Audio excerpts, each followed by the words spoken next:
This is Journey Through John. We're looking at John chapter 13, verses 1 through 17. By way of background, if you go to Leviticus 16, the Day of Atonement, you see in all the various ceremonial things that have to happen, the priest has to take a bath. He has to cleanse himself. And then he goes through some of the rituals, some of the sacrifice. He has to take a bath again before he puts his clothes on. There's a picture of the scapegoat that is chased out of the camp. All the sins are placed on the goat, and that goat is ran off. And then the person who chases the goat out of the camp has to bathe himself before he can come back in the camp. And then the guy who goes out and he burns a sin offering outside the camp has to bathe himself before he comes back in the camp. All of these things are showing us that not only does sin have to be paid for, that's the first goat that gets sacrificed in the propitiation, but sins have to be cleansed. We have to be cleaned of our sin, and that's expiation, or like the goat being run out in the scapegoat. I share that because we're looking at the foot washing that Jesus does. John chapter 13, verses 1 through 17. Now before the feast of the Passover, when Jesus knew that his hour had come to depart out of this world to the Father, having loved his own who were in the world, he loved them to the end.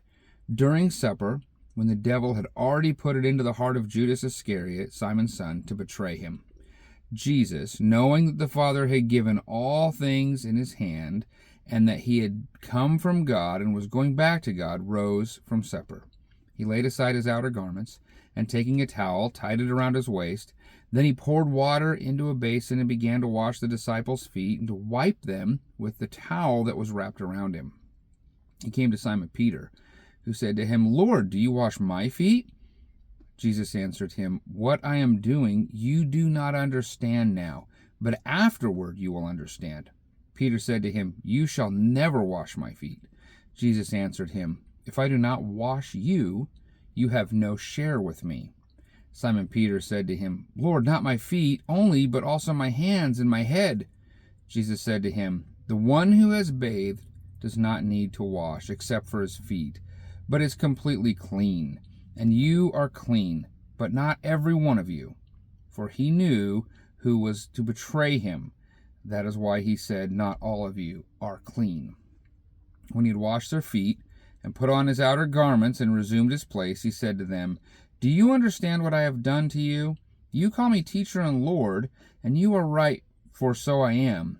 If I then, your Lord and teacher, have washed your feet, you also ought to wash one another's feet. For I have given you an example, that you also should do just as I have done to you. Truly, truly, I say to you, a servant is not greater than his master, nor is a messenger greater than the one who sent him. If you know these things, blessed are you if you do them." The story is going to continue on. There's still going to be a sent and a receiver. We'll talk about that next time. But notice a couple things here. The cleansing wasn't just about dirty feet. And their feet were dirty. I mean, you probably heard plenty of times. The animals were in the streets. They didn't have a good system. If you had shoes, they were probably sandals. I mean, people just had dirty feet. And so before you ate, it was very common that the lowliest of slaves would wash feet. But in this case, it's not just about that. At one point, Jesus says, "I have washed you." Let's